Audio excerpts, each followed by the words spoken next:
இயேசுவில் அன்பார்ந்த சகோதர சகோதரிகளை, ஆண்டின் பொதுக்காலம் முதல் வாரம் முதல் கிழமை. எனவே இந்த நாளிலே ஒரு புதியதொரு வாழ்க்கைக்கு நம்மை அழைக்கின்ற விதத்திலே புதிதாக ஒரு புத்தகத்திலிருந்து வாசகம், சாமுவேல் புத்தகம். அதுவரையில் தொடக்கத்தில் 5 நூல்கள், அதற்கு பிறகு நீதி தலைவர்களை கொண்டு இஸ்ரேல் மக்களை கடவுள் வழிநடத்துவார். அதற்கு பிறகு அரசர்களை கொண்டு அவர்களை வழிநடத்தக்கூடிய காலகட்டம் வரும். அந்த காலகட்டத்திற்கு வித்திடுவதை போன்று வருபவர்தான் சாமுவேல் என்ற இந்த இறைவாக்கினர். இந்த சாமுவேலின் பெற்றோர் கதை இன்றைய முதல் வாசகத்தில் நமக்கு கொடுக்கப்படுகிறது. 4-5 தலைமுறைகளை காட்டி இவர்களுடைய புதல்வன்தான் இந்த எல்கானா என்பவர். எனவே நமது வேதாகமமானது கற்பனையில் எழுதப்பட்ட புராண கதைகள், இதிகாசங்கள் அல்ல, மாறாக வரலாற்று நிகழ்வுகள். எனவே அந்த வரலாற்றிலே இன்னாருக்கு இவர், இவருக்கு அவர், அவருக்கு இவர் என்று தலைமுறை அட்டவணை கொடுக்கப்படுகிறது. எனவே இந்த எல்கானா என்பவர் இந்த எப்ராயிம் மலைநாட்டை சார்ந்த ராமாத்தாயும் செப்பிமில் இவர் இருக்கின்றார். இவருடைய தலைமுறை 4-5 தலைமுறை நமக்கு கொடுக்கப்படுகிறது. ஆனால் அவருக்கு 2 மனைவிகள், அன்னா, பெனின்னா என்று. இதில் பெனின்னாவுக்கு குழந்தைகள் இருந்தனர், அன்னாவுக்கோ குழந்தைகள் இல்லை. இந்த 2 வித்தியாசத்தை கொடுக்கின்ற போது இருக்கின்றவர்கள் இல்லாதவர்களை எப்படி நடத்துகின்றார்கள் என்பதை நாம் சிந்திப்பதற்குத்தான் கொடுக்கப்படுகிறது.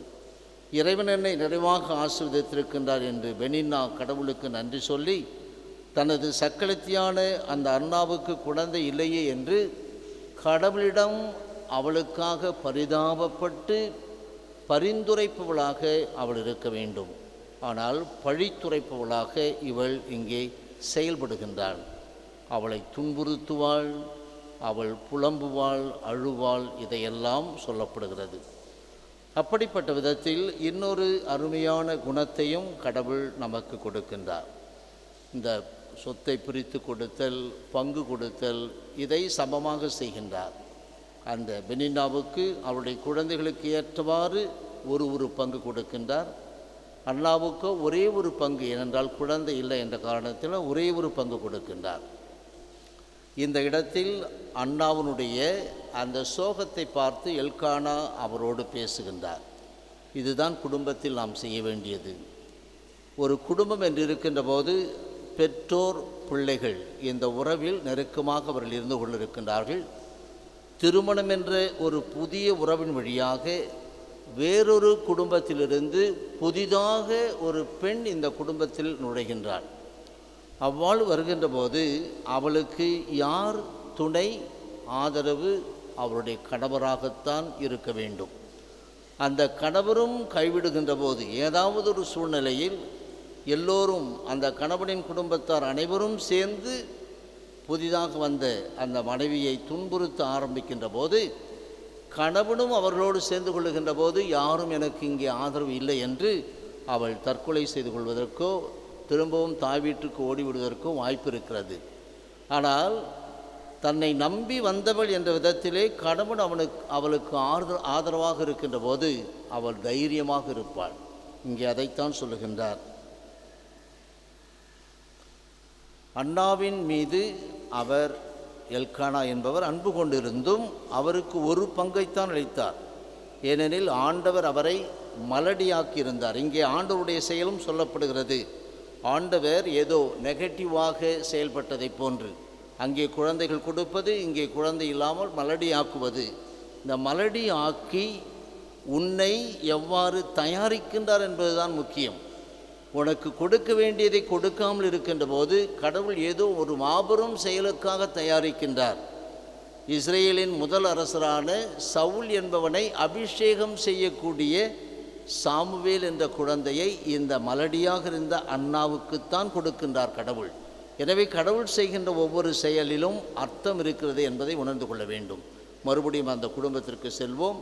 கணவன் குடும்பத்தை சேர்ந்தவர் எல்லோரும் அந்த புதிதாக வந்த அந்த பெண்ணை துன்புறுத்துகின்ற போது கணவன் எவ்வாறு செயல்பட வேண்டும்? அவருடைய சக்களத்தை அவரை துன்புறுத்தி வதைத்தால் இவ்வாறு ஆண்டுதோறும் நடந்தது. ஆண்டவரின் இல்லம் வந்த போதெல்லாம் அவள் அவரை துன்புறுத்துவாள். அண்ணா உண்ணாமல் அழுவார். அப்போது அவர் கணவர் எல்கானா அவரை நோக்கி, அண்ணா, நீ ஏன் அழுகிறாய்? இத்தகைய ஒரு ஆதரவும் ஆறுதலும் அந்த குடும்பத்தில் கிடைக்கின்ற போது புதிதாக வந்த அந்த பெண்மணி தைரியமாக இருப்பாள். யார் எப்படி இருந்தாலும் கவலை இல்லை, என்னுடைய கணவர் என்னோடு இருக்கின்றார், என்னை புரிந்து கொண்டிருக்கின்றார் என்று அவர் உணர்ந்து கொள்வாள். நீ ஏன் அழுகிறாய்? நீ ஏன் உண்ணவில்லை? நீ ஏன் மனவருத்தம் அடைகிறாய்? இந்த கேள்விகள் எல்லாம், பல்வேறு கேள்விகளினுடையாக அவளுடைய துன்பங்கள் குறைக்கப்படுகிறது, அவளுடைய உள்வேதனைகள் குறைக்கப்படுகிறது. உனக்கென நான் இருக்கின்றேன் என்ற உணர்வை தருகின்றது. இதை அடைகின்ற போது அவர் சொல்லுகின்றார், நான் உனக்கு 10 புதல்வரை விட மேலானவன் அன்றோ? 10 ஆண் பிள்ளைகள் இருந்தால் என்ன செய்வார்களோ உனக்கு, அதை போன்று நான் இருப்பேன் உனக்காக என்ற ஒரு தன்னம்பிக்கையை, உடனிருப்பை கொடுக்கின்றார். இதுதான் குடும்பத்தில் தேவைப்படுகிறது. எனவே என்பாதவர்களே, குடும்பத்தை மையமாக வைத்து வாழ்ந்து கொண்டிருக்கின்ற இந்த காலத்திலே குடும்பத்தில் இருக்க வேண்டிய, ஒவ்வொருவரும் கொண்டிருக்க வேண்டிய மனநிலையை இறைவன் இங்கே கொடுக்கின்றார். அதற்கு ஏற்றமாறு நம் குடும்பம் அமைய இறைவனிடம் வேண்டுவோம். ஆமென்.